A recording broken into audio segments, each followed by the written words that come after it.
सेब की खेती के लिए प्रसिद्ध कश्मीर का एकाधिकार अब खत्म हो रहा है। कारगिल के किसान भी अपनी बंजर और बेकार भूमि में सेब के बाग लगा रहे हैं। स्थिति अब यह बन गई है कि खुरमानी के बाद सेब भी यहां के किसानों की आर्थिक और पारिवारिक सेहत बना रही है। पेश है लद्दाख से योगेंद्र शर्मा की रिपोर्ट।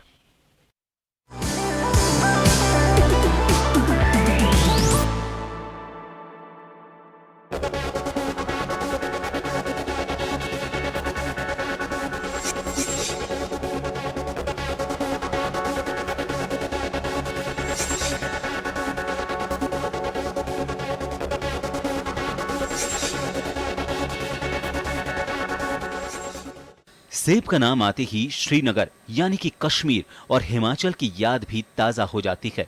लेकिन इन दोनों राज्यों के कुछ शहरों में ही सेब की फसल का उत्पादन होता है। पिछले कुछ साल से लद्दाख के कारगिल में अकेले में ही करीब 3000 मीट्रिक टन सेब का उत्पादन हो रहा है। अब 2-4 साल 10 साल हुआ कि लद्दाख में भी हाई डेंसिटी एप्पल को हमने इंट्रोड्यूस किया। High density means within minimum area में more plants are we can plant.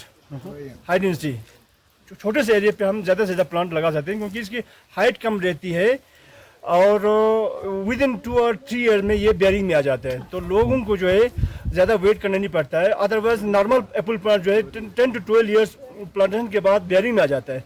ये जो है विद इन 2 ईयर्स में ये अपना ये बेयरिंग स्टार्ट कर देते हैं, तो लोगों को जो है जल्दी फल आ जाता है और उनको अपना इकोनॉमी जो है मतलब शुरू हो जाते हैं। लद्दाख में करगिल की मैं अगर बात करूँ तो यहाँ पे 3,000 ये कोई मीट्रिक टन की है टोटल एप्पल की।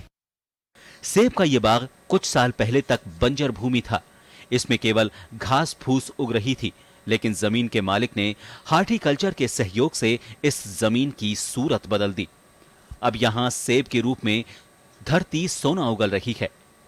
सेब के उत्पादन के चलते इन परिवारों के रहन सहन में भी फर्क पड़ा है। किसान मुर्तजा का परिवार अब खुशहाल नजर आ रहा है। बच्चे स्कूल जा रहे हैं तो घर की महिलाएं खेती में हाथ बटा रही हैं। इनसे बहुत फायदेमंद चीज है। हाँ। ये एप्पल लगाने से इनको कम से कम आमदनी भी रुपये 50-60-1 लाख रुपए तक आ जाता है। इनको आइंदा भी पहले कितना कमाते थे? पहले तो इसमें घास ही था, कुछ नहीं था। अब 5-6 साल हो गया ये सेब एप्पल लगा के, तब उसमें से इनको थोड़ा सा पैसा आ जाते हैं। बंजर जमीन में सेब का बाग लगाने वाले मुर्तजा अकेले किसान नहीं हैं। इनसे प्रभावित होकर कई किसानों ने अपनी बंजर भूमि में सेब के बाग लगाए हैं। कारगिल खुमानी का बड़ा उत्पादक क्षेत्र है, लेकिन अब सेब भी पैदा हो रहा है।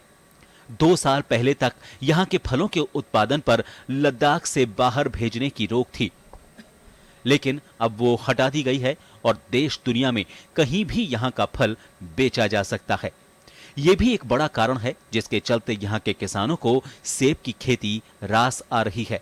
अभी यूटी बनने के बाद हमें यूटी गवर्नमेंट ने यहाँ पे जो लद्दाख की यूटी एडमिनिस्ट्रेशन उन्होंने हमें लोगों को यहाँ की पैदावार को देख, यहाँ की जो रिस्ट्रिक्शन को दे के यूटी एडमिनिस्ट्रेशन ने हमें सपोर्ट दे दिया कि आप कहीं भी आप हिंदुस्तान के कहीं भी आप लेके इसको सेल कर सकते हैं, कोई मतलब बंदिश नहीं होगी। एग्रीकल्चर जिसको लेकर के कहते हैं कि जब कोरोना था तो भी लोगों को भोजन के लिए बाहर नहीं जाना पड़ा। अगर इकोनॉमी को बढ़ाना है तो वाकई एग्रीकल्चर पर आपको ध्यान देना होगा। इन किसानों का ये इनोवेशन है, मैं सैल्यूट करता हूं पहाड़ी के इन किसानों को जो इन्होंने अपने क्षेत्र पर ये बंजर भूमि को एकदम से सोना उगलने वाली बना दिया। योगेंद्र शर्मा, जन टीवी न्यूज, कारगिल।